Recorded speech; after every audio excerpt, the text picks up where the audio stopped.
അപ്പോൾ നമ്മളിന്ന് ഉണ്ടാക്കാൻ പോകുന്നത് ഫലൂഡയാണ്. അപ്പോൾ അതിനായിട്ട് ഒരു അനാറ്, 2 റോബസ്റ്റ പഴം, 3 ടീസ്പൂൺ ചിയാ സീഡ്സ് കുറച്ച് വെള്ളത്തിലിട്ടൊന്ന് കുതിർത്തെടുക്കണം.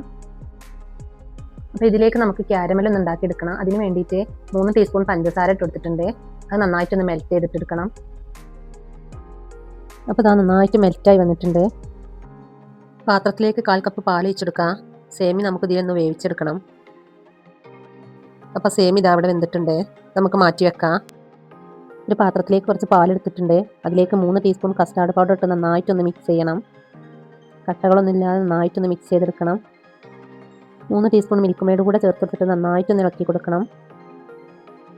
ഇതിലേക്ക് നമുക്ക് 3 ടീസ്പൂൺ പഞ്ചസാര കൂടി ചേർത്തെടുക്കാം. ഇതിലേക്ക് പൊരിച്ച അവലും കുറച്ച് അണ്ടിപ്പരിപ്പ് എടുത്തിട്ടുണ്ട്.